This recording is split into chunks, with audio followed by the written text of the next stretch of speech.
السلام عليكم ورحمة الله وبركاته. إن الحمد لله نحمده ونستعينه ونستغفره ونعوذ بالله من شرور أنفسنا ومن سيئات أعمالنا. من يهده الله فلا مضل له ومن يضلل فلا هادي له. وأشهد أن لا إله إلا الله وحده لا شريك له. وأشهد أن محمدا عبده ورسوله أرسله بالحق بصيرا ونذيرا وداعيا إلى الله بإذنه وسراجا منيرا. أعوذ بالله من الشيطان الرجيم. بسم الله الرحمن الرحيم. يا أيها الذين آمنوا اتقوا الله حق تقاته ولا تموتن إلا وأنتم مسلمون. يا أيها الناس اتقوا ربكم الذي خلقكم من نفس واحدة وخلق منها زوجها وبث منهما رجالا كثيرا ونساء. واتقوا الله الذي تساءلون به والأرحام إن الله كان عليكم رقيبا. يا أيها الذين آمنوا اتقوا الله وقولوا قولا سديدا يصلح لكم أعمالكم ويغفر لكم ذنوبكم ومن يطع الله ورسوله فقد فاز فوزا عظيما. أما بعد فإن خير الحديث كتاب الله وخير الهدي هدي محمد صلى الله عليه وسلم وشر الأمور محدثاتها وكل محدثة بدعة وكل بدعة ضلالة وكل ضلالة في النار. الحمد لله প্রশংসা মহিয়ান গরিয়ান সর্বশক্তিমান আল্লাহ রাব্বুল আলামিনের জন্য, যে মহান রব্বুল আলামিনের অশেষ মেহেরবানিতে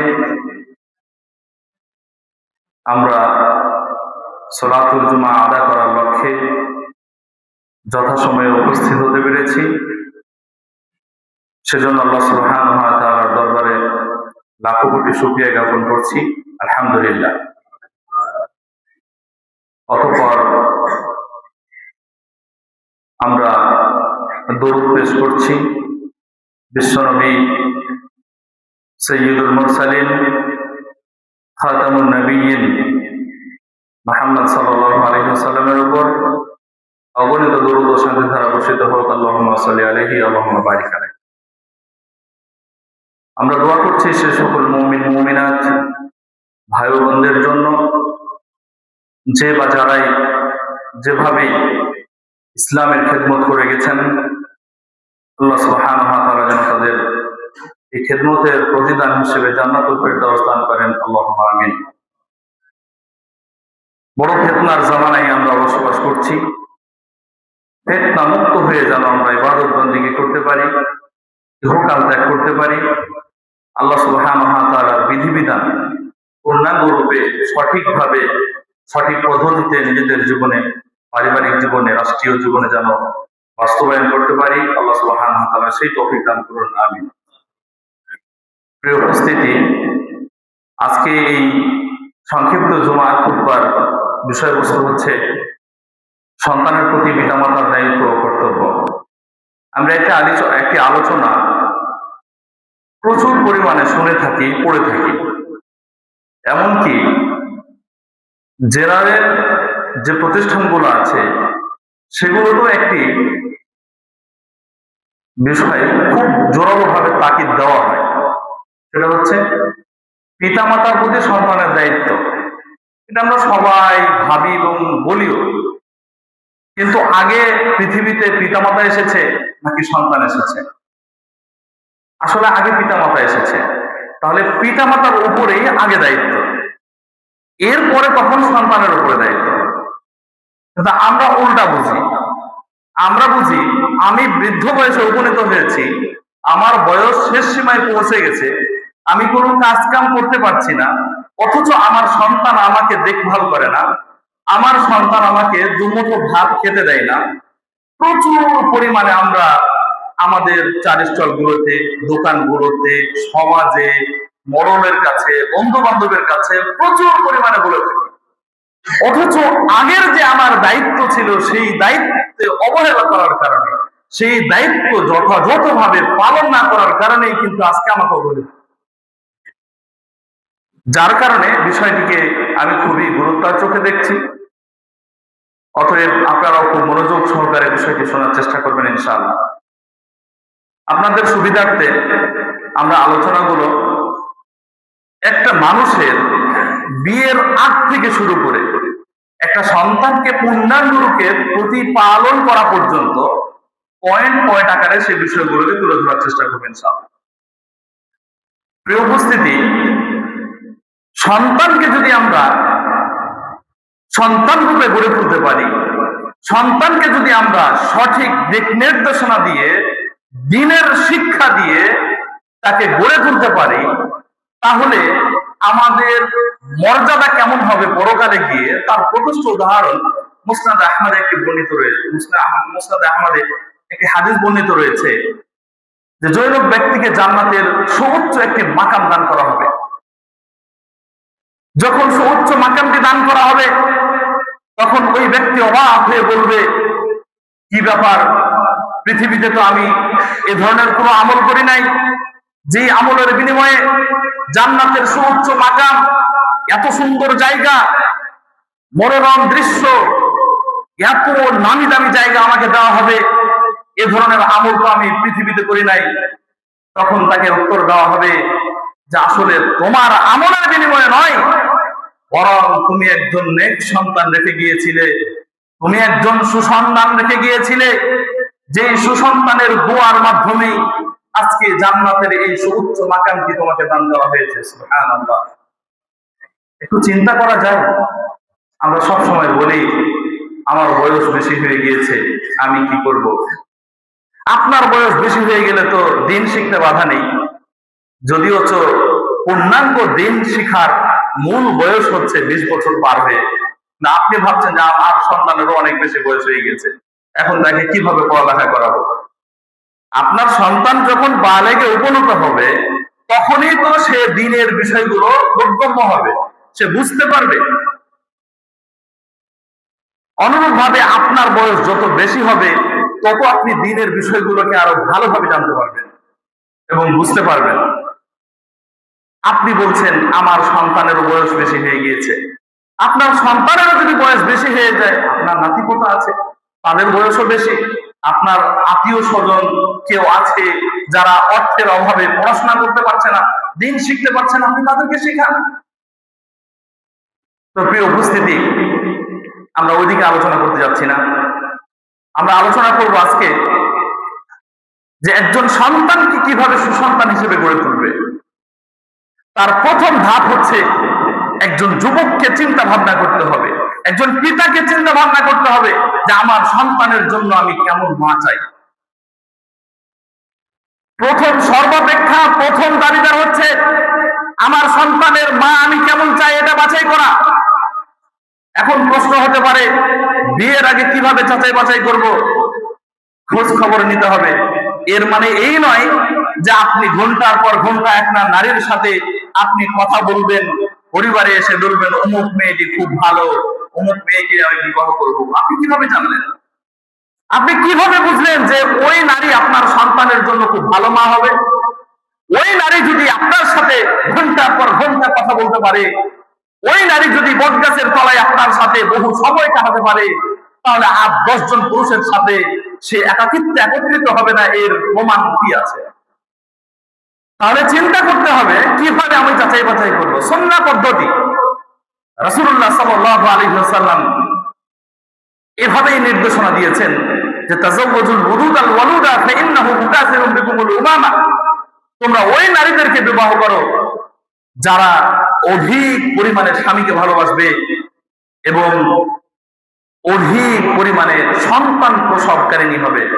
এখন প্রশ্ন হতে পারে কিভাবে জানবো, কিভাবে জানবো ওই নারী অত্যাধিক সন্তান নিবে, কিভাবে জানবো সে নারী স্বামী প্রিয়া হবে, স্বামীকে খুব ভালোবাসবে। তার জন্য তার ঊর্ধ্বতন নারীদেরকে দেখতে হবে, তার মা কেমন, তার খালা কেমন, তার নানি কেমন, এই নারীদেরকে দেখতে হবে। যদি দেখা যায় যে ওই নারীরা এ ধরনের গুণের অধিকারী, তাহলে আপনি বুঝবেন অবশ্যই আপনার সন্তানের মাও ওই ধরনের গুণের অধিকারী হবে ইনশাআল্লাহ। ব্যতিক্রম কিছু হতে পারে, কিন্তু এই গুণ যদি আপনি লক্ষ্য করেন তাহলে অবশ্যই আপনি ভালো একজন মা আপনার সন্তানের জন্য পাবেন। অনুরূপ ভাবে একজন নারীর উচিত হচ্ছে তার সন্তানের জন্য কিরকম বাবা চাইবে। তাহলে কি ওই নারীও এরকম কোন পুরুষকে খুঁজবে? না, নারী কোনোদিন কোন পুরুষকে খুঁজে বেড়াবে না, বরং ওই নারী যদি গুণের অধিকারী হয় তাহলে অন্য পুরুষরাই তার বিভিন্ন মাধ্যমে খোঁজ নেবে। অথবা তার পিতা আছে, তার ভাই আছে, তার দাদা আছে, তারা বিষয়টিকে বিবেচনা করে কেমন পুরুষের সাথে বিবাহ দিলে ভালো হয় সেটা বিবেচনা করবে। কিন্তু আমাদের সমাজে ওই হাদিস প্রতিফলিত, যেমনটি রাসূলুল্লাহ সাল্লাল্লাহু আলাইহি ওয়াসাল্লাম বর্ণনা করেছেন। আবু হুরায়রা রাদিয়াল্লাহু তাআলা আনহু থেকে বর্ণিত, রাসূল সাল্লাল্লাহু আলাইহি ওয়াসাল্লাম বলেছেন, তুনকাহুল মারআতু লিআরবাইন, নারীদেরকে বিবাহ করা হয় 4টি গুণ দেখে। নারীদেরকে বিবাহ করা হয় 4টি গুণ দেখে। রাসূল একথা বলছেন না, আপনি আবার ভুল বুঝিয়েন না যে রাসূলুল্লাহ সাল্লাল্লাহু আলাইহি ওয়াসাল্লাম এই 4টি গুণ দেখে বিবাহ করতে বলেছেন। এটা উচিত নয়, এটা ঠিক নয়। যারা এ ধরনের মন্তব্য করে থাকে যে রাসূল তো 4টা গুণ দেখে নারীদেরকে বিবাহ করতে বলেছেন, হাদিসের মর্মার্থ এসে বুঝেনি, হাদিসের অনুবাদটুকু এসে বুঝেনি। তুনকাহুল মারআতু লিআরবাইন মাজহুলের সিগা ব্যবহার করা হয়েছে যে নারীদেরকে বিবাহ করা হয় 4টি গুণ দেখে। লিমালিহা, তার সম্পদ দেখে, ওয়ালি হাসাবিহা, তার বংশমর্যাদা দেখে, ওয়ালি জামালিহা, তার সৌন্দর্য দেখে, ওয়ালি দীনিহা, তার দিন দেখে। ফাজফার বিযাতিদ দ্বীন, রাসূল বলছেন যদিও মানুষেরা এই 4টা গুণ দেখে ভালো কথা, কিন্তু তুমি সর্বাপেক্ষা গুরুত্ব আরোপ করবে দিনদারিত্বকে, সর্বাপেক্ষা প্রাধান্য দিবে তুমি দিনদারিত্ব, দিনওয়ালা নারীদেরকে। আর যদি তুমি দিনওয়ালা নারীদেরকে প্রাধান্য দিতে পারো তাহলে তো তোমার সোনায় সোহাগা হলো। আর যদি এই দিনদারিত্বকে প্রাধান্য না দিয়ে ধন সম্পদকে প্রাধান্য দাও, সৌন্দর্যকে প্রাধান্য দাও, বংশ মর্যাদাকে প্রাধান্য দাও, তাহলে জেনে রাখো তোমার হস্তদয় ধুলোয় ধূসরিত হোক, তোমার হস্তদয় ধুলোয় ধূসরিত হোক, তুমি ধ্বংস হও, তোমার পরিবার ধ্বংস হোক। এমন দুআই রাসূলুল্লাহ সাল্লাল্লাহু আলাইহি ওয়াসাল্লাম করে গেছেন। তাহলে আপনার উচিত হচ্ছে মাল সম্পদ যদি একজন দিনওয়ালির ভিতরে পেয়ে যান তাহলে তো সোনায় সোহাগা ভালো হলো, কিন্তু একটা নারীর ভিতরে দিন আছে, সৌন্দর্য কম, দিন আছে, মাল নেই, দিন আছে, বংশমর্যাদা নেই, তারপরেও ওই নারীকে প্রাধান্য দিতে হবে। তাহলেই আপনার সন্তানের জন্য ভালো একজন মা আপনি যাচাই বাছাই করতে পারবেন, নির্ধারণ করতে পারবেন। প্রিয় উপস্থিতি, যখন বিবাহ হয়ে গেল, বিবাহ হওয়ার পরে আল্লাহর কাছে দোয়া করতে থাকতে হবে, রব্বি হাবলি মিনাস সালিহিন, হে আল্লাহ তুমি আমাকে একজন সৎ সন্তান দান করো। যখন মায়ের গর্ভে সন্তান চলে আসলো, সন্তান আসার পরে ওই সন্তানকে কোনোভাবেই হত্যা করা যাবে না। প্রিয় উপস্থিতি, আল্লাহ সুবহানাহু ওয়া তাআলা নির্দেশ দিয়েছেন, লা তাকতুলু আওলাদাকুম খাশিয়াতা ইমলাক, তোমরা তোমাদের সন্তানদেরকে খেতে দেওয়ার ভয়ে হত্যা করো না, খাদ্যের ভয়ে হত্যা করো না। নাহনু নারযুকুকুম ওয়া ইয়্যাহুম, আমি তোমাদেরকেও রিজিক দিই, তাদেরকেও রিজিক দিই। এমনটা নয় যে তোমার রিজিক থেকে কমিয়ে তোমার সন্তানকে রিজিক দিই, বিষয়টি এমন নয়। চিন্তা করলেই বুঝতে পারবেন আপনার বাবার 10টা সন্তান, ঘর ছিল কয়টা, এখন আপনি কত কিছু করেছেন। আর আপনার বাবা যদি ভয় করতো যে আমার সন্তানকে কোথায় রাখবো, আমার তো মাত্র একটি ঘর, আমার তো মাত্র দুইটি ঘর, এতগুলো সন্তানকে আমি জায়গা দেবো কি, এত খাবার কোথায় পাবো? তাহলে হয়তো ওই আপনার মতোই আপনার পিতাও সন্তান নিত না, আর এই পৃথিবীর মুখ হয়তো আপনি দেখতে পেতেন না। প্রিয় উপস্থিতি, তাহলে সন্তানকে কোনোভাবে হত্যা করা যাবে না। কতগুলো মানুষ আছে যারা বিবাহের পরে বছর পর বছর কেটে যায়, অথচ তারা সন্তান নিবে না। তারা নাকি আধুনিক যুগে আছে, তারা নাকি আরো সময় উপভোগ করবে, এরপরে তখন সন্তান নিবে। আরে সন্তান এতেই রয়েছে সৌন্দর্য, সন্তানেই তো রয়েছে একটা মানুষের সবকিছু। কারণ যার সন্তান নেই, যে নিঃসন্তান, তাকে বুঝবেন, তাকে বলবেন, তার কাছে জানতে চাইবেন তার সময়গুলো কিরকম কাটে। প্রিয় উপস্থিতি, সন্তান যখন চলে আসে, অনেক নারী তাদের সন্তানকে নষ্ট করে ফেলে। অনেক পিতা আছে যারা বাধ্য করে তার সন্তানকে নষ্ট করতে। অথচ আল্লাহ সুবহানাহু ওয়া তাআলা বলছেন যে আমি যেমন তোমাদেরকেও রিজিক দিই, তাদেরকেও রিজিক দিই, তোমার রিজিক থেকে কমিয়ে কাউকে রিজিক দিই না। স্পষ্ট হাদিস, রাসূলুল্লাহ সাল্লাল্লাহু আলাইহি ওয়াসাল্লাম বলেছেন, মান দাল্লা আলা খাইরিন ফালাহু মিসলু আজরি ফাইলিহি। যে ব্যক্তি ভালো কাজের পথ দেখিয়ে দিল, তার যেমন নাকি, যে ওই কাজটা করলো, যে ওই ভালো পথে চললো, সেও অনুরূপ নেকি পেল। অথচ আমরা ভাবছি কি যে আমার সন্তান মনে হয় আমার খাবার নিয়ে নিবে। না, একজন মানুষকে ভালো পথ দেখিয়ে যদি তার সমপরিমাণ নেকি পাওয়া যায়, কোনো কমতি না করা হয়, তাহলে আপনি সন্তান নিলেন, আপনার রিজিক থেকে তাকে কিভাবে দেওয়া হয়? আপনার জন্য আল্লাহ সুবহানাহু ওয়া তাআলা যে রিজিকটুকু নির্ধারণ করে রেখেছিলেন, সেই রিজিকই আপনি খাবেন, অন্য রিজিক আপনাকে দেওয়া হবে না। দেখবেন মানুষ বিছানায় কাতরাচ্ছে মাসের পর মাস, তার পেটের ভিতরে কোনো খাবার ঢুকছে না। এর কারণটা কি? তার সময় বাকি আছে, কিন্তু রিজিক ফুরিয়ে গেছে। অনুরূপ ভাবে কিছু মানুষ মৃত্যুর পূর্বে এমন খায়, খালি শুধু খাই খাই করে, কেন? তার সময় ফুরিয়ে এসেছে আর রিজিক অনেক বাকি আছে। প্রিয় উপস্থিতি, তার সন্তান যখন গর্ভে চলে আসবে, কোনোভাবেই তাকে হত্যা করা যাবে না। আপনি আমি ভাবি জাহেলি যুগের লোকেরা কত নিকৃষ্ট ছিল, কত খারাপ ছিল, যারা তাদের কন্যা সন্তানকে জীবন্ত মাটির পরে পুঁতে দিত। আপনি আমি চিন্তা করি যে কি বাবা, ওরা কত নিকৃষ্ট ছিল, ওরা কত খারাপ ছিল। অথচ আমি আপনি মায়ের পেটে সন্তান থাকছে আর ওই সন্তানকে হত্যা করে ফেলছি। ওই সন্তানগুলো যে কিয়ামতের মাঠে আমার আপনার বিরুদ্ধে মামলা দায়ের করবে আল্লাহ সুবহানাহু ওয়া তাআলার কাছে। আল্লাহ, আমার পিতামাতা পৃথিবীর মুখ আমাকে দেখতে দেয়নি, এত সৌন্দর্যের পৃথিবী আমাকে অবলোকন করার সুযোগ দেয়নি, তারা আমাকে হত্যা করে ফেলেছে। তখন আপনি কোথায় দাঁড়াবেন? আপনি কিভাবে তার সামনে দাঁড়াবেন? তাহলে সন্তানকে কোনোভাবে হত্যা করা যাবে না। সন্তান যখন ভূমিষ্ঠ হলো, ভূমিষ্ঠ হওয়ার সাথে সাথে এখানে আরো একটি বিষয় থেকে যায় যে সন্তান যখন মায়ের গর্ভে আসবে, যে তোমরা সুসন্তান নিয়ে আলোচনা করছি, সন্তান যখন মায়ের গর্ভে আসবে, তখন পিতা এবং মাতার উচিত হচ্ছে সুন্দর ভাষায় কথা বলা, ভালো ভাষায় কথা বলা, বেশি বেশি কোরআন তেলাওয়াত শিক্ষা অর্জন করা, বেশি বেশি কোরআনের তেলাওয়াত শিখা। কেন? কারণটা হচ্ছে মায়ের ভাষাগুলো, বাবার ভাষাগুলো সন্তান মুখস্থ করতে থাকে।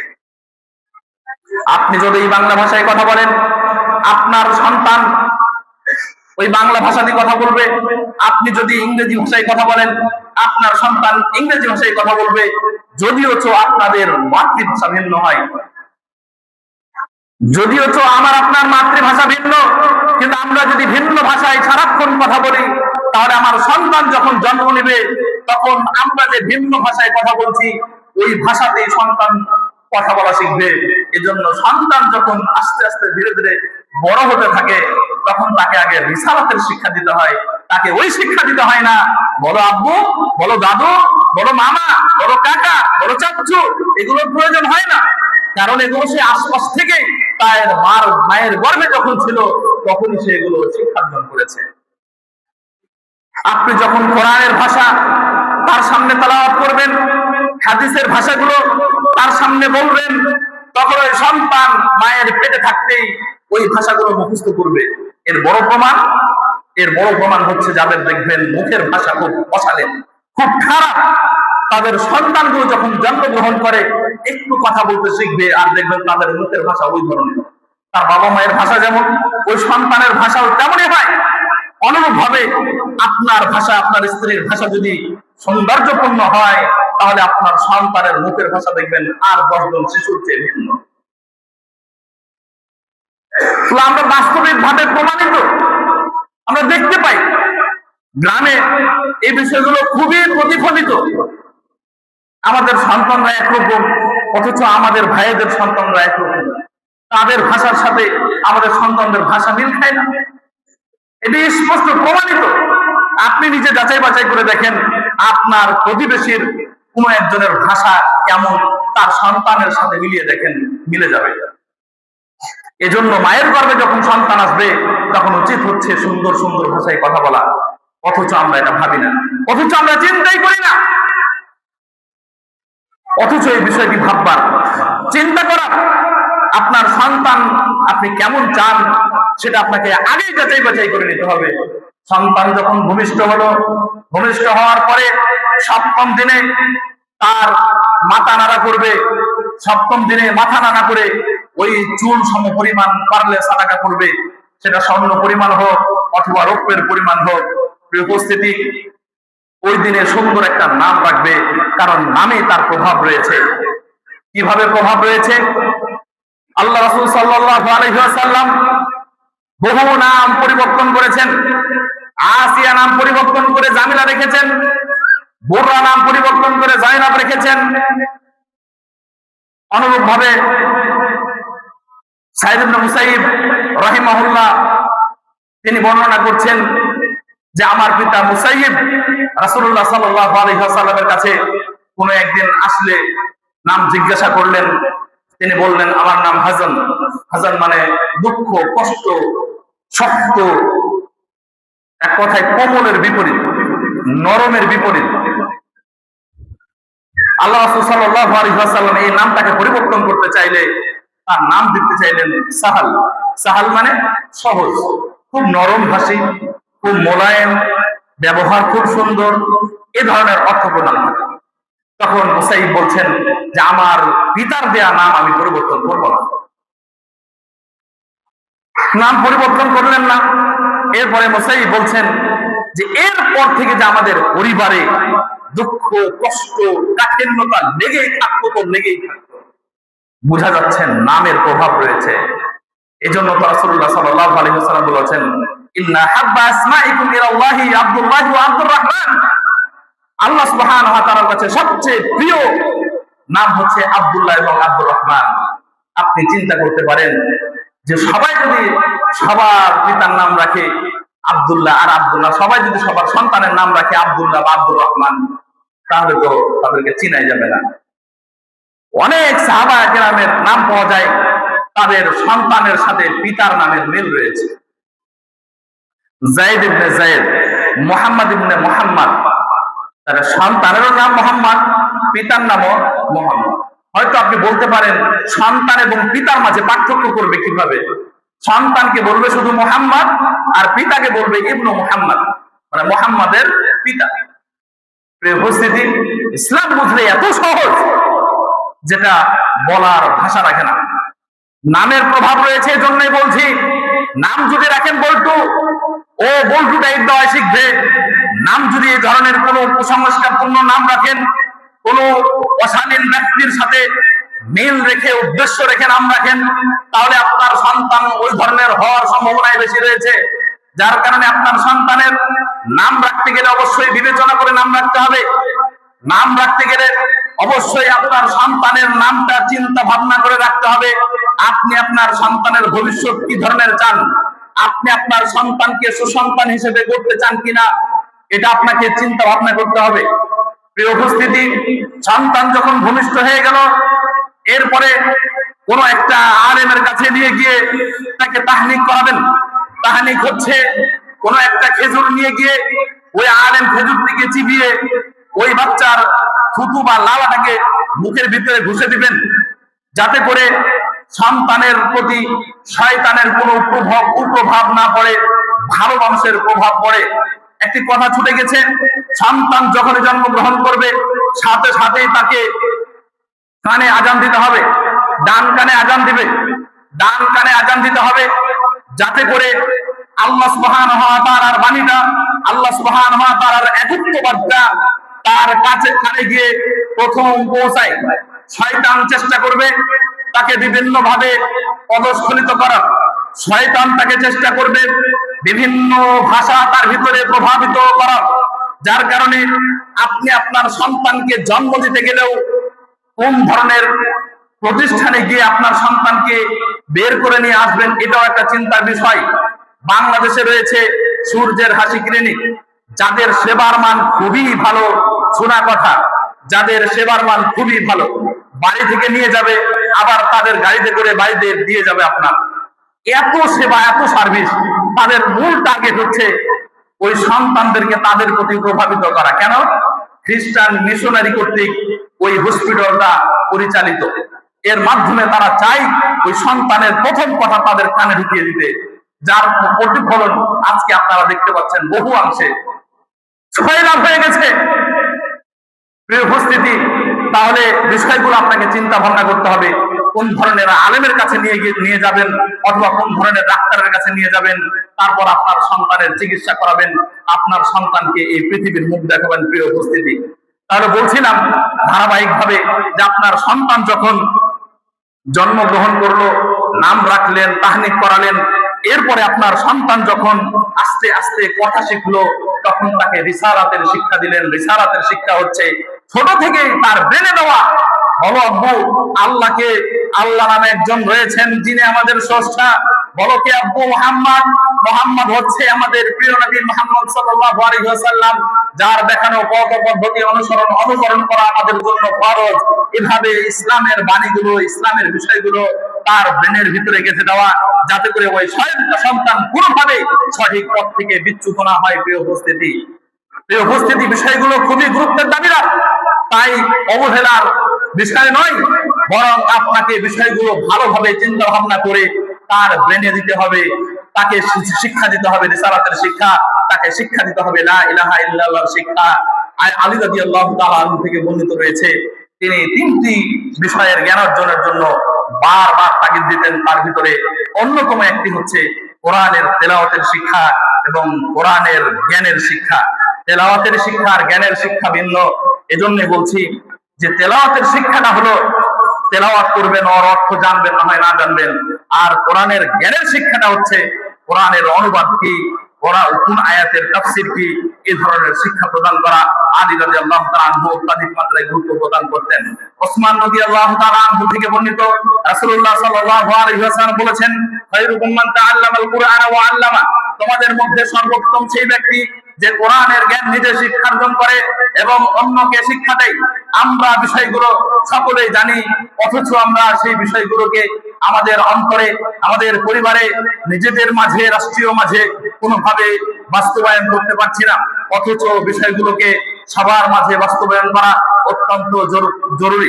প্রিয় উপস্থিতি, তাহলে আপনার সন্তান যখন ধীরে ধীরে কথা বলা শিখতে লাগলো, তখন তাকে আপনি রিসালাতের শিক্ষা দিবেন, তাকে বলবেন এই ইসলামের বিষয়গুলো, সে ধীরে ধীরে এগুলো শিখতে থাকবে, আর তখন তার অন্তরে ইসলামের বিষয়টাকে প্রভাবিত করবে। আপনারা একটি হাদিস শুনেছেন যে প্রত্যেকটা সন্তান ফিতরাতের উপরেই জন্মগ্রহণ করে, এরপরে প্রত্যেকটা পিতামাতাই তার সন্তানকে তাদের দিকেই ধাবিত করে।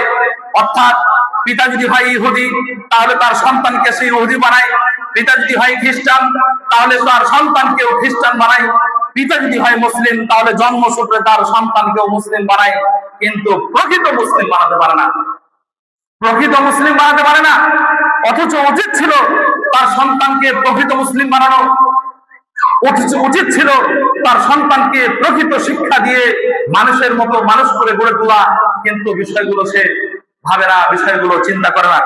প্রিয় উপস্থিতি, তাহলে সন্তান যখন আস্তে আস্তে বড় হতে লাগলো, এরপরে আপনার উপরে বেশ কিছু দায়িত্ব সন্তানের উপর থেকে আপনার উপরে ওয়াজিব হয়ে গেল। কেন? কারণ আপনারা সকলেই জানেন যে কুল্লুকুম রাইন ওয়া কুল্লুকুম মাসউলুন আন রাইয়াতিহি, প্রত্যেক ব্যক্তি হচ্ছে দায়িত্বশীল, আর প্রত্যেককে তার দায়িত্ব সম্পর্কে যথাযথ হিসাব দিতে হবে। আর রাজুলু রাইন ওয়া হুয়া মাসউলুন আন রাইয়াতিহি, একজন ব্যক্তি, একজন লোক তার পরিবারের নেতা, তার পরিবারের সন্তানদেরকে সে কিভাবে লালিত পালিত করছে, কিভাবে পরিচালিত করছে, তাকে হিসাব দিতে হবে। তার সন্তান যুবক হয়ে গিয়েছে, অথচ সে সালাত আদায় করছে না, তার ব্যাপারে পিতা কোনো পদক্ষেপ গ্রহণ করছে কি করছে না, তার জবাবদিহিতা কিয়ামতের মাঠে আল্লাহ সুবহানাহু ওয়া তাআলাকে দিতে হবে। সন্তানকে যদি সুশিক্ষা দিয়ে গড়ে তুলতে না পারেন, ওই সন্তানই আপনার বিপদের কারণ হবে। পর্যায়ক্রমে আলোচনায় আসছি, ওই সন্তান আপনার বিরুদ্ধে, পিতামাতার বিরুদ্ধে আল্লাহ সুবহানাহু ওয়া তাআলার কাছে মামলা করবে, হে আল্লাহ আমার পিতামাতাকে আমাদের গুনার ভারগুলো চাপিয়ে দিন। কেন? না তো আমার পিতামাতা আমাদেরকে সেভাবে লালিত পালিত করে নাই, আমার পিতামাতা আমাদেরকে দিন শিখায় নাই।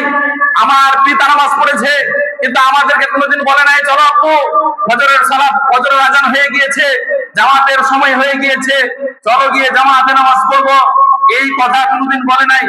বলে নাই কোনোদিন পিতা চলো আব্বু আমরা কোরআন তেলাওয়াত শিখি, কোরআন পড়ি, কোরআন অধ্যয়ন করি, এ কথা কোনোদিন বলে নাই। বাবা বলেছে অমুক স্কুলে পড়ালেখা করতে হবে, ওখানকার পড়ালেখার মান খুবই ভালো, অমুক কলেজে ভর্তি হতে হবে, ওখানকার পড়ালেখার মান খুবই ভালো, এইভাবে আমাকে প্রভাবিত করেছে। কিন্তু দিনের জ্ঞান কিভাবে শিক্ষার্জন করতে হবে এই কথা আমার পিতামাতা আমাকে বলে নাই। পিতামাতার বিপক্ষে সন্তান কাল কিয়ামতের মাঠে দাঁড়াবে, কোনো উপকারে আসবে না, কোনোই উপকারে আসবে না যদি সন্তানকে সুশিক্ষা দিয়ে গড়ে তুলতে না পারেন, বরং তারা ধ্বংসের কারণ হবে। তাহলে বলছিলাম একজন ব্যক্তি হচ্ছে তার সমাজের, একজন ব্যক্তি হচ্ছে তার পরিবারের পরিচালক, তাকে তার পরিচালনা সম্পর্কে জিজ্ঞাসা করা হবে। আল ইমাম রাইন ওয়া হুয়া মাসউলুন আন রাইয়াতিহি, একজন নেতা, সে গ্রাম্য পর্যায়ের নেতা হোক আর সে রাষ্ট্রীয় পর্যায়ের নেতা হোক, তার জবাবদিহিতা তাকে দিতে হবে। সে কিভাবে তার সমাজ পরিচালনা করেছে, কিভাবে তার রাষ্ট্র পরিচালনা করেছে, কিয়ামতের মাঠে তাকে আগে হিসাব দিতে হবে, তারপরে সে যেতে পারবে। তাহলে আমাদের উদ্দেশ্য হচ্ছে যে পিতাকে অবশ্যই এই বিষয়টি ভাবতে হবে যে আমার সন্তানকে অবশ্যই ভালো মানুষ রূপে গড়ে তুলতে হবে, নচেত কিয়ামতের মাঠে আমরা হিসাব দিতে পারবো না। প্রিয় উপস্থিতি, তাহলে বলছিলাম যে সন্তানের উপরে পিতামাতার অত্যাধিক মাত্রায় দায়িত্ব রয়েছে, সে দায়িত্ব যথাযথভাবে আমাদের পালন করতে হবে। সন্তান যখন ধীরে ধীরে বড় হয়ে গেল, বিভিন্ন দায়িত্ব আপনার উপর আস্তে আস্তে চাপিয়ে পড়লো, তার ভিতরে একটি দায়িত্ব হচ্ছে সন্তানের সঙ্গে বন্ধুত্বপূর্ণ আচরণ করা। সন্তান যেন আপনাকে না মনে করে আপনি পুলিশ, সন্তান যেন মনে না করে আপনি দারোগা, সন্তান যেন মনে না করে আপনি অমুক, বরং সন্তান যেন বন্ধুর মতো আপনার সামনে বিভিন্ন ধরনের কথা খোলামেলা বলতে পারে। তাই বলে এই নয় যে সন্তান এখন বাবাকে মনে করবে, বন্ধু আর ঘাট ধরে হাঁটবে। পিতার অবশ্যই একটা অবস্থান রয়েছে, সেই অবস্থানের মধ্যেই সন্তানকে যেন প্রত্যেকটা বিষয়ে এসে লালিত পালিত করতে পারে এবং সন্তানের কোনো দাবি দেওয়া থাকলে যেন পিতার কাছে সুন্দরভাবে উপস্থাপন করতে পারে। এজন্য বন্ধুত্বপূর্ণ আচরণ পিতা এবং সন্তানের ভিতরে থাকতে হবে। প্রিয় উপস্থিতি, যেমনটি আমরা দেখতে পাই ইউসুফ আলাইহিস সালাম ইয়াকুব আলাইহিস সালামকে বলছেন আল্লাহ সাল্লাল্লাহু আলাইহি ওয়াসাল্লাম, আল্লাহ সুবহানাহু ওয়া তাআলা কোরআন আয়াতটি বলেছেন ইয ক্বালা ইউসুফ লিআবিহি ইয়া আবাতি ইন্নী রাআইতু আহাদা আশারা কাওকাবান ওয়াশ-শামসা ওয়াল কামারা রাআইতুহুম লি সাজিদিন। ইউসুফ আলাইহিস সালাম স্বপ্নে দেখেছেন। ওই স্বপ্নের ঘটনাটি তার পিতা ইয়াকুব আলাইহিস সালামকে বলছেন, হে আমার পিতা, আমি স্বপ্নে দেখছি 11টি নক্ষত্র, চন্দ্র এবং সূর্য, তারা আমাকে সাজদা করছে, তারা আমাকে সাজদা করছে। তখন ইয়াকুব আলাইহিস সালাম ওই সন্তানকে তথা ইউসুফ আলাইহিস সালামকে সাবধান করে বলছেন, ক্বালা ইয়া বুনাইয়া লা তাকসুস রুইয়াকা আলা ইখওয়াতিক, হে প্রিয় বৎস, তোমার এই স্বপ্নের ঘটনাটি তোমার ভাইদের সামনে বলিও না। কেন ভাইদের সামনে বলবে না? ইন্নাশ শাইতানা লিল ইনসানি আদুউম মুবিন, নিশ্চয় শয়তান মানুষের প্রকাশ্য শত্রু। তোমার ভাইয়েরা বুঝে ফেলবে তুমি নেতা হবে, তুমি নবী হবে, তোমার মান মর্যাদা খুবই উঁচু হবে। তারা তো 11 ভাই আর পিতা মাতা, এই যে তাহলে অবশ্যই তাদের নেতাগিরি করবে ইউসুফ আলাইহিস সালাম। এই যে এই চিন্তা ভাবনাই শয়তান তাদের মাথায় দিয়ে তাদের মাঝে অভ্রষ্টতা তৈরি করবে, তাদের মাঝে বিভেদ তৈরি করবে। এজন্য ইউসুফ আলাইহিস সালামকে তার পিতা নিষেধ করছেন যে তোমার স্বপ্নের বিষয়টি তোমার ভাইদের সামনে বলিও না। এর থেকে বোঝা যায় আপনি কোনো একটা ব্যবসার পরিকল্পনা করবেন, আপনার যতই বন্ধুবার কেউ থাকুক তার সামনে গিয়ে বলতে পারবেন না। বরং বলতে গেলে আপনার পিতার কাছ থেকে পরামর্শ নেবেন, আব্বু আমি এই কাজটা করতে চাচ্ছি, কেমন হবে? কেন? কারণ বিদেশে বিভিন্ন ধরনের পরিকল্পনা কিনে নেওয়া হয়। হয়তো যারা শিক্ষিত তারা জানেন, বিদেশে বিভিন্ন ধরনের পরিকল্পনা কিনে নেওয়া হয়।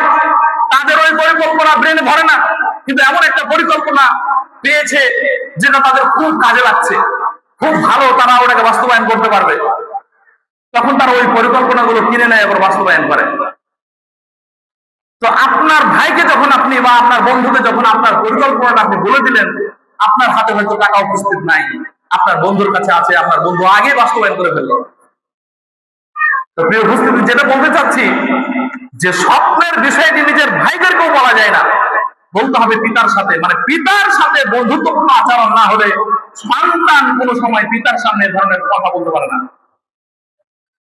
কারণ পিতাকে যদি সন্তান এত ভয় করে, তাহলে তার নিজের পক্ষ থেকে সে কিভাবে কথাগুলো তার পিতার সামনে ব্যক্ত করবে? যার কারণে পিতাকে বন্ধুত্বপূর্ণ আচরণ করতে হবে সন্তানের সাথে, যাতে করে সন্তানও তার সাথে এই সুন্দর কথা বলতে পারে। আবার পিতাকে সন্তানের পদস্খলনে বিভিন্ন ধরনের সতর্কবাণী দিতে হবে। উপস্থিতি, তাহলে এটা একটা গেল।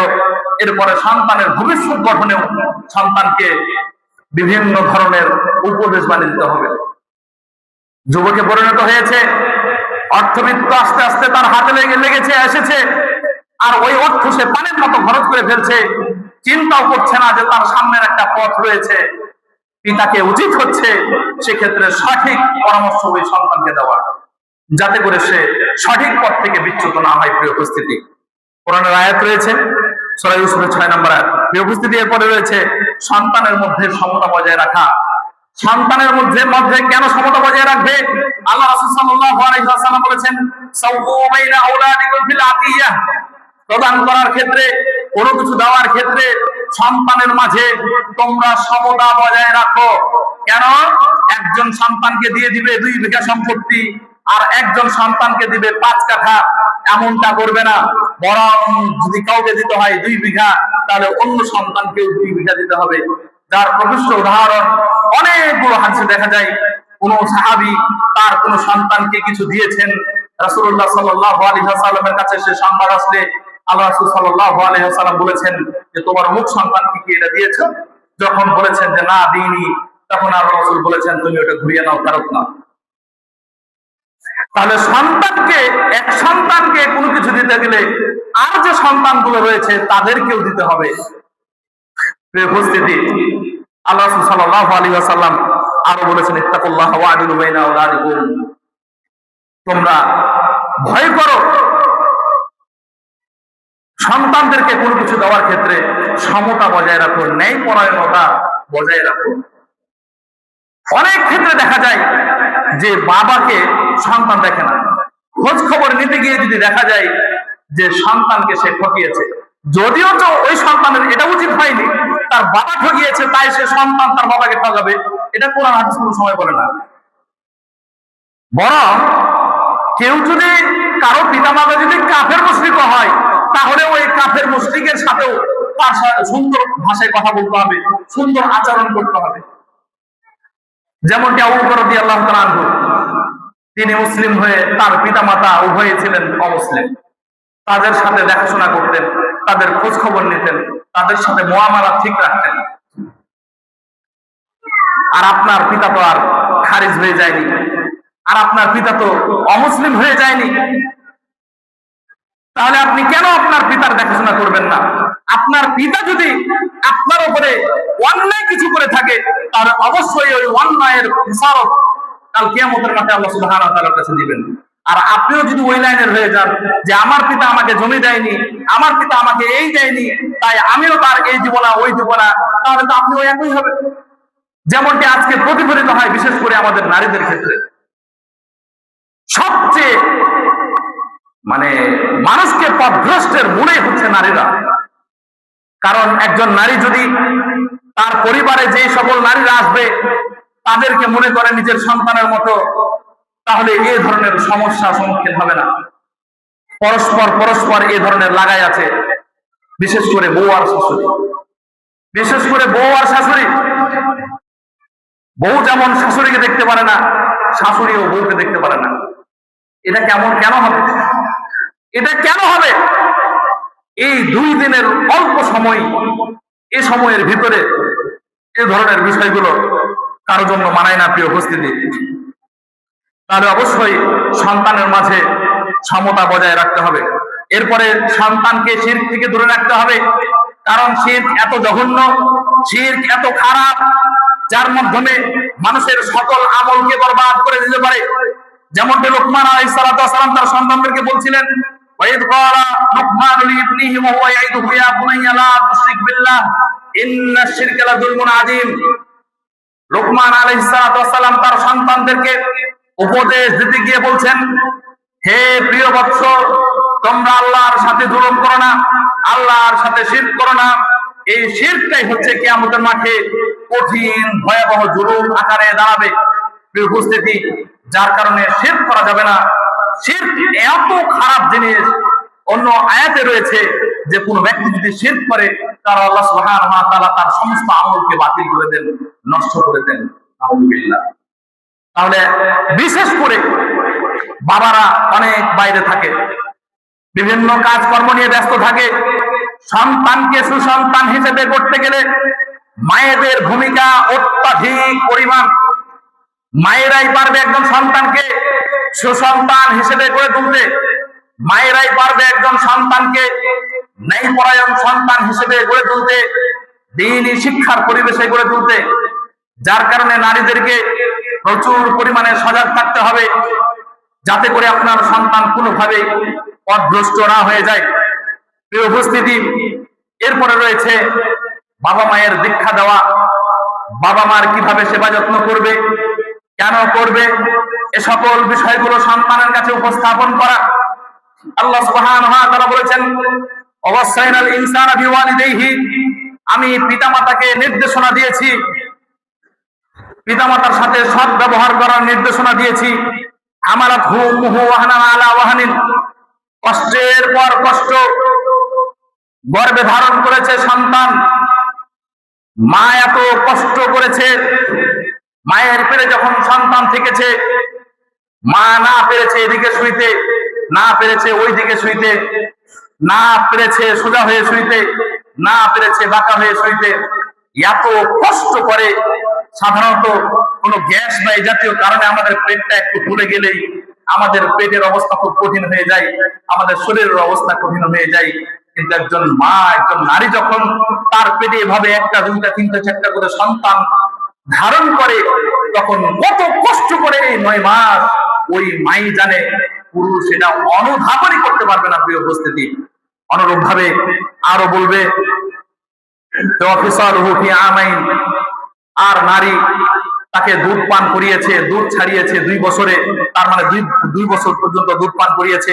আনিশকুরলি ওয়ালি ওয়ালিদাইক, তোমরা আমার কৃতজ্ঞতা প্রকাশ করো, সাথে সাথে তোমার পিতামাতার কৃতজ্ঞতা প্রকাশ করো। ইলাইয়াল মাসির, বান্দা তুমি জেনে রাখো, যদি এর ব্যতিক্রম কিছু করো, যদি আমার ব্যতিক্রম করো, আমার ইবাদত না করো, আমার যে নির্দেশনা তোমার পিতামাতার সাথে সদ্ব্যবহার করবে, এই সদ্ব্যবহার যদি না করো, তাহলে পলানোর জায়গা নাই। ইলাইয়াল মাসির, আমার কাছে আসতে হবে, আমার কাছে তোমার থাকার স্থান, আমার কাছে তোমার প্রত্যাবর্তন স্থান। তুমি এই পৃথিবীতে যতই বাহাদুরি করো, এক সময় আমি তোমাকে ধরে ফেলবো, তখন তোমার কি করা লাগে আমি করবো। এটা আল্লাহ সুবহানাহু ওয়া তাআলা ঘোষণা দিচ্ছেন। তাহলে বুঝতে পারছি কোনোভাবে সন্তানকে এভাবে মানে বাবা মায়ের দীক্ষা দেওয়া ছাড়া সন্তানকে ভালো পথে নিয়ে আসতে পারবে না। অনুরূপভাবে সন্তানকে দিতে হবে কৃতজ্ঞতার শিক্ষা, অনুরূপভাবে সন্তানকে দিতে হবে নামাজ কায়েমের শিক্ষা। যেমনটি রাসূলুল্লাহ সাল্লাল্লাহু আলাইহি ওয়াসাল্লাম হাদিসে বলেছেন, মুরু আওলাদাকুম বিসসালাতি ওয়া হুম আবনাউ সাবঈ সিনিন, সন্তানের বয়স যখন 7 বছর হয়ে যায় তখন তোমরা সন্তানকে সালাতের শিক্ষা দাও। সালাতের শিক্ষা দিবে, তোমাদের সাথে নিয়ে আসবে। তুমি যখন সালাত আদায় করবে, তোমার সন্তান যদি 4টা 5টাও হয় তারপরে তাদেরকে নিয়ে আসবে, মসজিদকে প্রয়োজনে ভর্তি করে দেবে সন্তান দিয়েই। তারাই হবে আগামীর প্রজন্ম, তাদেরকে শেখাতে হবে। আপনি তো বৃদ্ধ বয়সে উপনীত হয়ে গিয়েছেন, আপনি রুকুও করতে পারেন না ঠিক মতো, আপনি হয়তো সাজদাও করতে পারেন না ঠিক মতো, কিন্তু আপনার সন্তানকে যদি আপনি দ্বীনি শিক্ষা দিয়ে, এই সালাতের শিক্ষা দিয়ে মানুষের মতো মানুষ করে গড়ে তুলতে পারেন, তাহলে তার নীতিগুলো আপনিও পাবেন। যার কারণে সন্তান যদি ছোট হয়, মসজিদে এসে যদি প্রসাব করে দেয়, তাও কোনো সমস্যা নাই। কেন? কারণ ওই হাদিসে স্পষ্ট যে একজন বেদুইন ব্যক্তি আল্লাহ রাসূলের কাছে এসেছেন মসজিদে, মদিনার মসজিদে এসে রাসূলুল্লাহ সাল্লাল্লাহু আলাইহি ওয়াসাল্লাম আলোচনা করছেন, কথা বলছেন। আর ওই বেদুইন সাহাবী কি করেছে? মসজিদের এক কোণে বসে প্রসাব করতে শুরু করেছে, মসজিদের ভিতরে। ও জানে না যে মসজিদে প্রসাব করা নিষেধ, প্রসাব করতে পারবে না। আল্লাহ রাসূল কি তাকে ধমক দিলেন? সাহাবীরা ধমক দিতে চাইলে রাসূল বললেন, না থামো, তাকে প্রসাব করতে দাও, সে প্রসাব করে নিক। সাহাবীদেরকে নির্দেশ দিলেন, যাও পানি ভর্তি বালতি নিয়ে এসো আর ওই পানি গড়িয়ে দাও। তাহলে আপনার সন্তান যদি এই গালিচার মধ্যেও প্রসাব করে দেয় আর সেখানে যদি একটু পানি ছিটিয়ে দেন, পানিতে ধুয়ে দেন, তাহলে কোনো প্রবলেম আছে? আপনার নামাজ হবে না? কোনো সমস্যা নেই। বরং তাকে যে আপনি সালাতের প্রতি নিয়ে আসছেন, সালাত শিক্ষা দানের প্রতি, এটা রাসূলের কর্তব্য, আপনি পালন করেছেন। অনুরূপ ভাবে ওয়াদরিবুহুম আলাইহা ওয়া হুম আবনাউ 10, আর যখন 10 বছর হয়ে যায় তখন তাদেরকে প্রহার করো। সালাত যদি আদায় না করে, তাকে বের করো, বের করে নিয়ে আসো, মারতে মারতে নিয়ে এসো। অনুরূপ ভাবে যখন 10 বছর হয়ে যাবে, অফাররিকু বাইনাহুম ফিল মাজাজি, তাদের বিছানাকে পৃথক করে দাও, ভিন্ন করে দাও। ঘর হোক একটা, বিছানাও যদি আলাদা না করতে পারেন তো অবশ্যই চেষ্টা করতে হবে তাদের কম্বল আলাদা করা, তাদের বেডের টুকরা আলাদা করা। 10 বছর হয়ে গেছে মানে ছেলে ছেলের পাশে শুইতে পারবে না, মেয়ে মেয়ের পাশে শুইতে পারবে না। কিন্তু আমরা এটা চিন্তা করি না, আমরা এটা ভাবি না। কেন? আপনারা যারা সচেতন তারা অনেকেই জানেন যে ভারত উপমহাদেশের সবচেয়ে নারীতে নারীতে যৌনতায় লিপ্ত হয় বেশি। এর কারণ কি? এর কারণ হচ্ছে এগুলোই। সংসদ, এক বেডে থাকা, একসাথে থাকা, ইসলাম কোনোদিন সাপোর্ট করে না, যদি কিনা সে নিজের বোন হয়, অন্যরা তো অনেক দূরের কথা। ইসলাম এটা সাপোর্ট করে না যে একজন ভাই আর একজন ভাইয়ের পাশে 10 বছর হয়ে গেছে তারপরে শুধবে, এটা ইসলাম জায়েজ বলে না। উপস্থিতি, তাহলে যখনই 10 বছর হয়ে যাবে তাদের বেড ভিন্ন করতে হবে। প্রাসঙ্গিক কথা, অনেক সময় দেখা যায় নারীরা মনে করে এ তো আমার কন্যা, এর সাথে আবার পর্দা কিসের, এর পাশে এর সাথে এর আগা দিকে আবার উন্না কিসের, মানে ও তো আমার মেয়ে, মেয়ের আগা দিকে আবার উন্না লাগে নাকি? নাউযুবিল্লাহি মিন যালিক। আবার মেয়েও মনে করে ও তো আমার মা, ও তো আমার বাবা, ও তো আমার ভাই, ওর আগা দিকে আবার উন্না লাগে নাকি? নাউযুবিল্লাহি মিন যালিক। আপনি পর্দায় বুঝেননি, সময় পেলে ইনশাআল্লাহ এই বিষয়ে বিস্তারিত আলোচনা নিয়ে আসবো। আপনি আসলে পর্দায় বুঝেননি। স্বামীর সামনে ব্যতীত নারী সব জায়গায় পর্দা করবে, তবে পর্দার লিমিট রয়েছে। সন্তানের সামনে এক ধরনের পর্দা, আর বাইরের মানুষের সামনে এক ধরনের পর্দা। বাইরের মানুষের সামনে নারীর কোনো কিছু দেখতে পাবে না, কিন্তু নিজের বাড়িতে যখন অবস্থান করবে, সে যদি সন্তান হয়, সে যদি কন্যা সন্তান হয়, তার উপরও বুকের উপর অবশ্যই ওড়না থাকতে হবে, তার অঙ্গ প্রত্যঙ্গ যেন কোনোভাবেই চোখে না পড়ে। এক বোনের যখন অঙ্গ প্রত্যঙ্গ গুলো ভিন্ন ব্যতিক্রমী হবে, আর এক বোন আফসোস করবে। একজন ভাই হয়তো আর এক ভাইয়ের দিকে আফসোস করবে। নাউযুবিল্লাহি মিন যালিক। আল্লাহ সুবহানাহু ওয়া তাআলা আমাদেরকে এই সকল ধ্যান ধারণা থেকে বেঁচে থাকার তৌফিক দান করুন।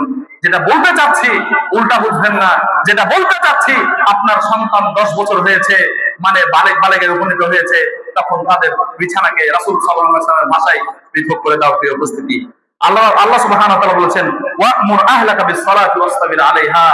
সালাতে যখন আদায় করবে, সালাতে যখন নিয়ে আসবে, সালাত তাকে স্থির রাখতে খুব কষ্টকর হবে। এজন্য আল্লাহ সুবহানাহু ওয়া তাআলা বলেন, ওয়া'মুর আহলাকা বিস-সালাহ, তোমার পরিবারকে সালাতের নির্দেশনা দাও, ওয়াসতাবির আলাইহা, এবং এর উপরে অবিচল থাকতে, ধৈর্য ধারণ করতে তাদেরকে নির্দেশনা দাও। সালাত খুব কঠিন জিনিস। মনে হবে কিছুক্ষণ পরে আজান দিচ্ছে, কিছুক্ষণ পরে আজান দিচ্ছে। যারা সালাত আদায় করে না ওরা মনে করে কিরে এত হুজুর আজান দেয়, মানে ও সালাত যে পড়ে না তাও ওর মাথা ঘুরছে। তাহলে যে 5 ওয়াক্ত সালাত সময় মতো পড়ছে, মসজিদে এসে জামাতের সাথে আদায় করছে, তার তো কিছু মনে হয় না, তার কাছে খুব ভারী। প্রিয় উপস্থিতি, এজন্য সালাত যেন নিয়মিত পড়ে এর উপরে ধৈর্য ধারণ করতে হবে। প্রিয় উপস্থিতি, অনুরূপ ভাবে সৎ কাজের আদেশ দিতে হবে, অসৎ কাজ থেকে নিষেধ করতে হবে। আল্লাহ সুবহানাহু ওয়া তাআলা বলেছেন ওয়া'মুর বিল মা'রুফ ওয়া নহি আনিল মুনকার, তোমরা ভালো কাজের আদেশ দাও আর খারাপ কাজ থেকে বিরত রাখো। প্রিয় উপস্থিতি, অনেকগুলো বিষয় রয়েছে, যেহেতু সময় মনে হয় শেষ, যার কারণে আমরা ব্যক্তিগত কথা আলোচনা করে শেষ করছি ইনশাআল্লাহ। এরপরে অহংকার, দাম্ভিকতা থেকে দূরে রাখতে হবে। অনেক সন্তান আছে রাস্তায় চললে বোঝা যায় যে এটা অমুকের সন্তান। আপনার সন্তান যেন এরকম না হয়, তাকে দেখলেই যেন বোঝা না যায় যে এটা অমুকের সন্তান, বরং আপনার সন্তানকে ভালো দিকে যেন বোঝা যায় যে হ্যাঁ এটা অমুকের সন্তান, খারাপ প্রতিফলিত দিক যেন না থাকে। আপনার সন্তান যেন এটা মনে না করে যে আমার পিতা তো গাড়ির মালিক, আমার পিতা তো এটার মালিক ওটার মালিক, এমন গর্ব করে যেন আপনার সন্তান না চলে, বরং আপনার সন্তান এই পৃথিবীতে চলবে খুব নরম ভাবে, কোমল ভাবে। প্রিয় উপস্থিতি, কোরআনের আয়াত রয়েছে সূরা লোকমানের 18 নম্বর আয়াত। প্রিয় উপস্থিতি, এরপরে সংযত জীবনযাপনে উদ্বুদ্ধ করবে। এরপরে রয়েছে প্রাপ্তবয়স্ক হওয়া পর্যন্ত লালন পালন করবে। একজন সাহাবিয়া আল্লাহ রাসূল সাল্লাল্লাহু আলাইহি ওয়াসাল্লামের কাছে এসে বলছেন, হে আল্লাহর রাসূল, যে মানুষ সালামার সন্তানরা তো আমারও সন্তান, তো তাদেরকে যদি আমি খাওয়া দাওয়া করাই তাহলে কি ওদের ভরণ পোষণের নেকি আমি পাবো? আল্লাহ রাসূল সাল্লাল্লাহু আলাইহি ওয়াসাল্লাম বললেন, হ্যাঁ, তারা তো তোমারই সন্তান, তুমি তাদের নেকি পাবে। প্রিয় উপস্থিতি, সন্তানকে মানুষের মতো মানুষ করে গড়ে তুলতে পারলে তারা যদি একটা ভালো কথাও বলে ওটারও সাদাকা আপনি পাবেন, ওটারও নেকি আপনি পাবেন। অনুরূপ ভাবে সন্তানকে সক্ষম করে গড়ে তোলা, এই পয়েন্টটা এত গুরুত্বপূর্ণ যে সন্তানকে চাঁদের সূর্যের চাঁদের কিরণ নয়, বরং সূর্যের তাপ নেওয়ার শিক্ষা দেওয়া। কেন বলছি? কারণ চাঁদের কিরণ যে কেউ নিতে পারে, চাঁদের কিরণে কোনোদিন মানুষ অসুস্থ হয় না, কিন্তু সূর্যের কিরণ যদি সে হঠাৎ করে যায় ওই সূর্যের নিচে কিছুক্ষণ থাকে তাহলে সে জ্বর হয়ে যাবে অথবা বিভিন্ন ধরনের অসুখ বিসুখ হয়ে যাবে। আপনি কাজে গেছেন, আপনার সন্তানকে আপনি নিয়ে যান, মাঝে মধ্যে নিয়ে যান, সবসময় না নিয়ে গেলেও মাঝে মধ্যে নিয়ে যান। হোক আপনার সন্তান ডাক্তারি করছে, হোক আপনার সন্তান ইঞ্জিনিয়ারিং করছে, হোক আপনার সন্তান মাদ্রাসায় পড়ছে, কেন? আপনার সন্তান বুঝবে যে কষ্ট করে টাকা পয়সা আসে, কষ্ট করে রুজি রোজগার আসে, কষ্ট করে আমার বাবা মা আমাকে অর্থ দেয়, যা ইচ্ছা তাই বলে খরচ করা যাবে না, এটা সন্তান বুঝবে। এর সাথে আরো একটি বিষয় ঘনিষ্ঠ হয়ে যায় যে সন্তান যখন যা চাইবে সাথে সাথে বের করে দিতে হবে, বরং সন্তানকে বোঝাতে হবে যে টাকা ইনকাম করতে, নিয়ে আসতে, রোজগার করতে, হালাল পন্থায় উপার্জন করতে খুব কষ্ট হয়। বাবা একটু অপেক্ষা করো, টাকাটা এখন নাই, আমি কালকের ভিতরে ব্যবস্থা করছি। অথচ আপনার পকেটে টাকা আছে, তাওরিয়া করবেন, মিথ্যা নয়, তাওরিয়া করবেন, মিথ্যা নয়। মিথ্যা কোনোদিন সন্তানদেরকে শিক্ষা দিবেন না। উপস্থিতি, এটা একটা ভান করবেন যে দেখো বাবা, টাকাটা ইনকাম করতে এত সহজ নয়। আর যখন আপনার সন্তান আপনার কাছে যা চাইবে দিয়ে দিবেন, ওই সন্তান পথভ্রষ্টতার ভিতরে থাকবে। আর এজন্য দেখবেন আপনাদের অধিকাংশ সন্তান আজকে ওই মূর্খতায় পর্যবসিত হচ্ছে। কে খায় সিগারেট, কে খায় বিড়ি, কার চাল চলন কিরকম, ইত্যাদি ইত্যাদি। অনুরূপ ভাবে আরো একটি গুরুত্বপূর্ণ কথা হচ্ছে, সন্তানের হক আদায় করতে গিয়ে আল্লাহর হক নষ্ট করা যাবে না। বিশেষ করে মা বোনদের ভিতরে এই কাজটা এত পরিমাণে বেশি আছে। সন্তান মায়ের কোলে রয়েছে, সর্বোচ্চ সে 40 দিন পর্যন্ত তার নেফাসের রক্ত যতদিন বইবে ততদিন পর্যন্ত সে সালাত আদায় করবে না, অন্যান্য ইবাদত গুলো করবে না। কিছু মা আছে, কিছু বোন আছে যারা মাসের পর মাস, বছরের পর বছর, সন্তানের বছর, 2 বছর, 1 বছর, 3 বছর হয়ে যাচ্ছে, তারপরও সালাত করে না। কেন? অজুহাত কি? আমার সন্তান প্রসব করে দেয়। আপনার মেয়ে সন্তান যদি প্রসব করে তাহলে কাপড় ধুয়ে ফেলতে হবে, যেই জায়গায় প্রসব লেগেছে ওই জায়গা ধুয়ে ফেলতে হবে। কিন্তু সন্তান যতদিন পর্যন্ত, পুরুষ সন্তান মানে ছেলে সন্তান যতদিন পর্যন্ত সে আপনার স্থানের দুধ পান করবে ততদিন পর্যন্ত তার কাপড় ধোয়া লাগবে না। ও প্রসাব করলে কি আর না করলে কি, এর একটা হিকমা রয়েছে। নারীদের যে মূত্রথলি, ওই মূত্রথলিটা তাদের রেহেম থেকে সরাসরি চলে আসে, যার কারণে ওই হাইজের যে রক্ত কানেক্টেড আছে সেখান থেকে আসে, যার কারণে তাদের যে রক্ত এটা অপবিত্র হয়, ধুয়ে ফেলতে হয়।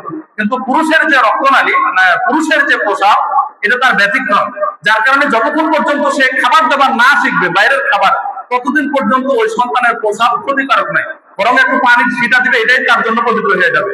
আর এই হক আদায় না করার ব্যাপারে যদি না করেন, তাহলে আল্লাহ সুবহানাহু ওয়া তাআলা বলছেন, ইয়া আইয়ুহান নাসু তাকু রাব্বাকুম, হে মানুষেরা তোমরা তোমাদের রবকে ভয় করো, ওয়াকশাউ ইয়াওমান, আর তোমরা ওই দিনে আশঙ্কা করো, লা ইয়াজজি ওয়ালিদুন আন ওয়ালাদিহি, যেদিন পিতা সন্তানের কাছ থেকে কোনো উপকার পাবে না, ওয়া হুয়া ওয়ালা মাউলুদুন হুয়া জাসিন আন ওয়ালাদিহি শাইআন, আবার পিতাও সন্তানের কাছ থেকে কোনো সাহায্য পাবে না। তো প্রিয় উপস্থিতি, ইন্না ওয়াদাল্লাহি হাক্কুন, নিশ্চয় আল্লাহ সুবহানাহু ওয়া তাআলার ওয়াদা সত্য। ফালা তাকুররান্নাকুমুল হায়াতুদ দুনিয়া, এই পার্থিব দুনিয়া যেন তোমাদেরকে ধোঁকায় না ফেলে। প্রিয় উপস্থিতি, আমরা এটা থেকে বুঝাতে চাচ্ছি যে অনেকে সন্তানের হক আদায় করতে গিয়ে আল্লাহ সুবহানাহু ওয়া তাআলার হককে নষ্ট করে ফেলে, অথচ আল্লাহর হক আগে, সন্তানের হক পরে। আল্লাহর হক আগে, সন্তানের দোহাই দিয়ে আপনি সময় মতো সালাত আদায় করবেন না, সন্তানের দোহাই দিয়ে মাসকে মাস, বছরের পর আপনি সালাত আদায় করবেন না, এই অজুহাত দিয়ে আপনি কিয়ামতের মাঠে পার হতে পারবেন না, বরং এই সালাতের হিসাব নিকাশি সর্বপ্রথম আল্লাহ সুবহানাহু ওয়া তাআলা নেবেন। প্রিয় উপস্থিতি, আমরা যে বিষয়গুলো বললাম, এই সকল বিষয়গুলো ছিল আমরা কিভাবে আমাদের সন্তানদেরকে সুশিক্ষা দিয়ে প্রতিপালিত করব, এই বিষয়গুলো আপনাদের সামনে সংক্ষিপ্ত আকারে আলোচনা করার চেষ্টা করলাম। আল্লাহ সুবহানাহু ওয়া তাআলা সেই বিষয়গুলো ভালোভাবে পালন করার তৌফিক দান করুন, আমিন।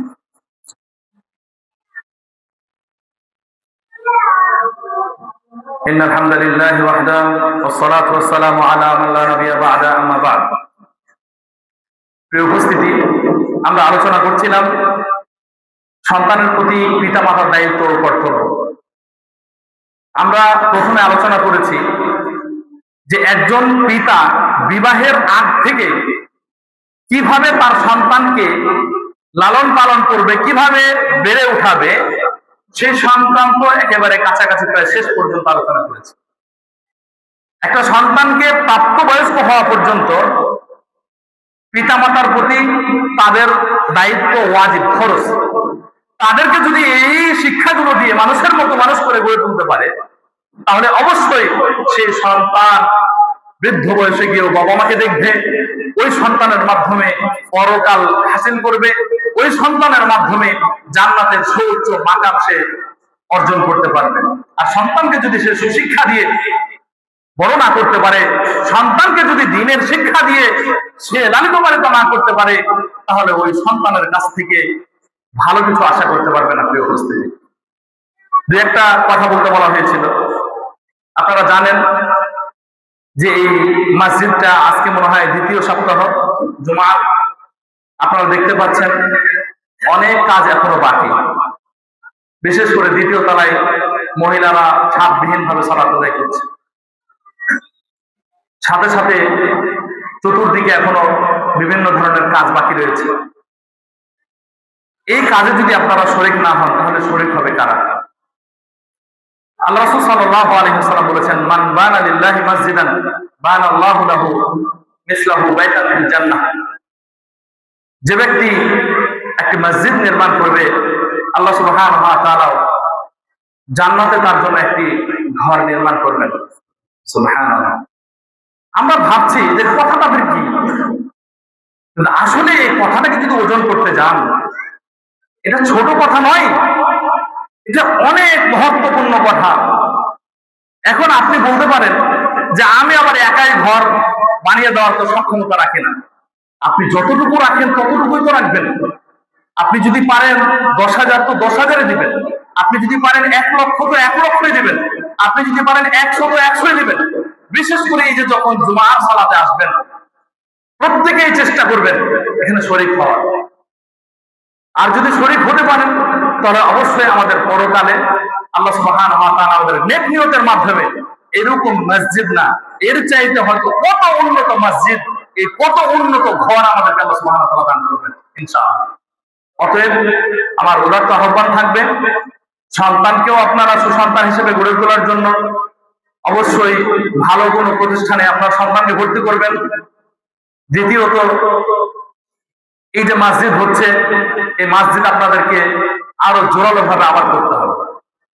আপনারা জানেন পৃথিবীতে খারাপ কাজের মানুষ বা খারাপ কাজের দিকে অগ্রগামী মানুষ বহুল রয়েছে, ভালো কাজের দিকে অগ্রগামী মানুষ খুব কম রয়েছে। যুগে যুগে রাসূলুল্লাহ সাল্লাল্লাহু আলাইহি ওয়াসাল্লাম যখন সর্বপ্রথম মদিনায় তার নবুয়তের কথাগুলো আস্তে আস্তে প্রকাশ করলেন, ধীরে ধীরে আস্তে আস্তে কিছু মানুষ তার সহযোগী হলো। একটা সময় মদিনায় তিনি রাষ্ট্র কায়েম করলেন, মদিনা থেকে আবার তখন মক্কা বিজয় অর্জন করলেন। এভাবে এত দ্রুত সময়ে এই পৃথিবীতে ইসলাম প্রচারিত হয়েছে, ইসলাম কায়েম হয়েছে, যেটা একেবারে মানে অকল্পনীয় মতো। অনুরূপ ভাবে আপনারাও একটা ভালো কাজ করেছেন, এর উদ্দেশ্য শুধুমাত্র আল্লাহ সুবহানাহু ওয়া তাআলাকে সন্তুষ্ট করা।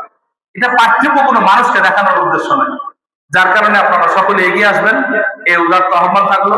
এই বলে আমি আমার সংক্ষিপ্ত জুমা খুতবা এখানে সমাপ্তি করছি। আল্লাহ সুবহানাহু ওয়া তাআলা আমাদের সন্তানদেরকে নেক সন্তান হিসেবে গড়ে তোলার তৌফিক দান করুন। আল্লাহ সুবহানাহু ওয়া তাআলার কাছে আমরা দোয়া করছি, আমাদের পিতামাতা, আত্মীয় স্বজন আজকে যারা অবহেলিত, অসচেতন, আল্লাহ সুবহানাহু ওয়া তাআলা তাদেরকে সচেতন হওয়ার তৌফিক দান করুন, তাদেরকে সঠিক বিষয়গুলো ভালোভাবে বোঝার এবং মানার তৌফিক দান করুন। আমরা খাসভাবে দোয়া করছি সেই সকল ভাই বোনদের জন্য যারা দিন শিক্ষা আগ্রহী। আল্লাহ সুবহানাহু ওয়া তাআলা যেন তাদের অন্তরগুলোকে আমাদের এই ধরনের প্রতিষ্ঠানের দিকে অগ্রগামী করেন এবং তাদের অন্তরটাকে যেন ভালো কাজের দিকে নিয়ে আসেন, এই দোয়া করছি। যারা অসুস্থ রয়েছেন, আল্লাহ সুবহানাহু ওয়া তাআলা যেন তাদেরকে সুস্থতা দান করেন। আমরা দোয়া করছি সে সকল ভাই ও বোনদের জন্য যারা বিভিন্ন ভাবে এই ভালো কাজে অংশগ্রহণ করছেন। আল্লাহ সুবহানাহু ওয়া তাআলা তাদেরকে এই ভালো কাজের প্রতিফল স্বরূপ জান্নাতের সর্বোচ্চ মাকাম দান করুন। ওয়া আখিরু দাওয়ানা আলহামদুলিল্লাহি রাব্বিল আলামিন ওয়া আসসালাম।